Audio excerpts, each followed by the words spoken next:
प्रेम और प्रेम में बहुत भेद है।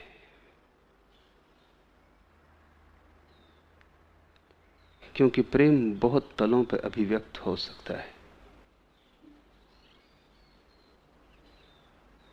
जब प्रेम अपने शुद्धतम रूप में प्रकट होता है, अकारण, बेशर्त, तब मंदिर बन जाता है। और जब प्रेम अपने अशुद्धतम रूप में प्रकट होता है, वासना की भांति, शोषण और हिंसा की भांति, ईर्षा द्वेष की भांति, आधिपत्य पोजीशन की भांति, तब कारागृह बन जाता है। कारागृह का अर्थ है जिससे तुम बाहर होना चाहो और हो ना सको।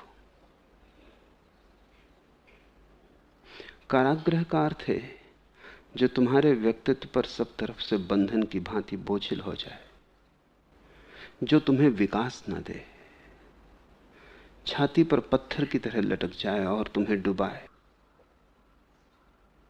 कारागृह का अर्थ है जिसके भीतर तुम तड़फड़ाओ मुक्त होने के लिए और मुक्त न हो सको। द्वार बंद हो, हाथ पैरों पर जंजीरें पड़ी हों, पंख काट दिए गए हों। कारागृह का अर्थ है जिसके ऊपर और जिससे पार जाने का उपाय न सूझे। मंदिर का अर्थ है जिसका द्वार खुला हो। जैसे तुम भीतर आए हो वैसे ही बाहर जाना चाहो तो कोई प्रतिबंध ना हो, कोई पैरों को पकड़े ना। भीतर आने के लिए जितनी आजादी थी उतनी ही बाहर जाने की आजादी हो। मंदिर से तुम बाहर ना जाना चाहोगे, लेकिन बाहर जाने की आजादी सदा मौजूद है।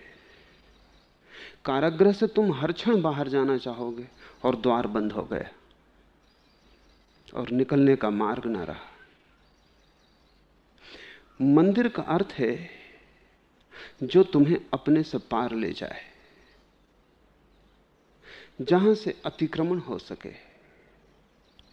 जो सदा और ऊपर ले जाने की सुविधा दे। चाहे तुम प्रेम में किसी के पड़े हो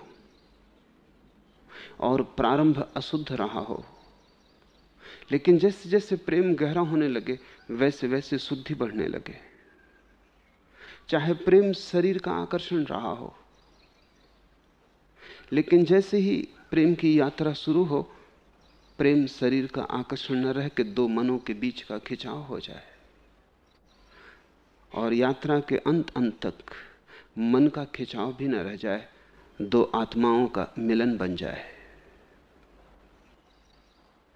जिस प्रेम में अंततः तुम्हें परमात्मा का दर्शन हो सके वो तो मंदिर है,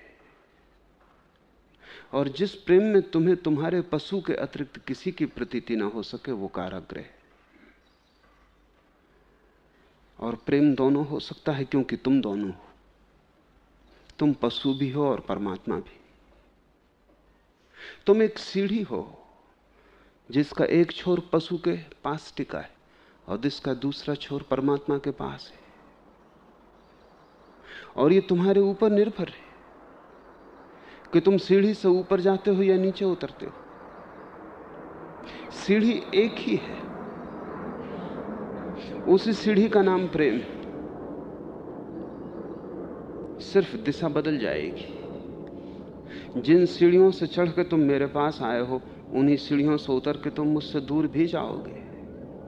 सीढ़ियां वही होंगी, तुम भी वही होगे, पैर भी वही होंगे। पैरों की शक्ति जैसा आने में उपयोग आई है वैसे ही जाने में भी उपयोग होगी। सब कुछ वही होगा, सिर्फ तुम्हारी दिशा बदल जाएगी। एक दिशा थी जब तुम्हारी आंखें ऊपर लगी थी आकाश की तरफ, और पैर तुम्हारी आंखों का अनुसरण कर रहे थे। दूसरी दिशा होगी, तुम्हारी आंखें जमीन पे लगी होंगी नीचाइयों की तरफ, और तुम्हारे पैर उसका अनुसरण कर रहे होंगे। साधारणतः प्रेम तुम्हें पशु में उतार देता है, इसलिए तो प्रेम से लोग इतने भयभीत हो गए। घृणा से भी इतने नहीं डरते जितने प्रेम से डरते। शत्रु से भी इतना भय नहीं लगता जितना मित्र से भय लगता है, क्योंकि शत्रु क्या बिगाड़ लेगा?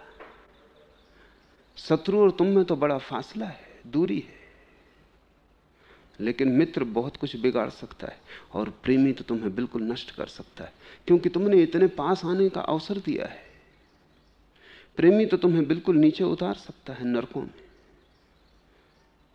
इसलिए प्रेम में लोगों को नरक की पहली झलक मिलती है। इसलिए तो लोग भाग खड़े होते हैं प्रेम की दुनिया से, भगोड़े बन जाते हैं। सारी दुनिया में धर्मों ने सिखाया है प्रेम से बचो।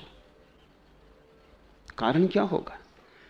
कारण यही है कि देखा कि 100 में 99 तो प्रेम में सिर्फ डूबते हैं और नष्ट होते हैं। प्रेम की कुछ भूल नहीं है, डूबने वालों की भूल है। और मैं तुमसे कहता हूं, जो प्रेम में नरक में उतर जाते थे वो प्रार्थना से भी नरक में ही उतरेंगे, क्योंकि प्रार्थना प्रेम का ही एक रूप है। और जो घर में प्रेम की सीढ़ी से नीचे उतरते थे वो आश्रम में भी प्रार्थना की सीढ़ी से नीचे ही उतरेंगे। असली सवाल सीढ़ी को बदलने का नहीं है, न सीढ़ी से भाग जाने का है। असली सवाल तो खुद की दिशा को बदलने का है। तो मैं तुमसे नहीं कहता कि तुम संसार को छोड़ के भाग जाना, क्योंकि भागने वाले कुछ नहीं पाते। सीढ़ी को छोड़ के जो भाग गया, एक बात पक्की है कि वो नरक में नहीं उतर सकेगा, लेकिन दूसरी बात भी पक्की है कि स्वर्ग में कैसे उठेगा। तुम खतरे में जीते हो, सन्यासी सुरक्षा में। नरक में जाने का उसका उपाय उसने बंद कर दिया, लेकिन साथ ही स्वर्ग जाने का उपाय भी बंद हो गया, क्योंकि वो एक ही सीढ़ी के दो नाम हैं। सन्यासी जो भाग गया है संसार से, वो तुम्हारे जैसे दुख में नहीं रहेगा, ये बात तय है। लेकिन तुम जिस सुख को पा सकते थे उसकी संभावना भी उसकी खो गई। माना कि तुम नरक में हो, लेकिन तुम स्वर्ग में हो सकते हो, और उसी सीढ़ी से जिससे तुम नरक में उतरे हो। 100 में 99 लोग नीचे की तरफ उतरते हैं, लेकिन ये कोई सीढ़ी का कसूर नहीं, ये तुम्हारी ही भूल है। और स्वयं को न बदल के सीढ़ी पर कसूर देना, स्वयं की आत्मक्रांति न करके सीढ़ी की निंदा करना, बड़ी गहरी नासमझी है।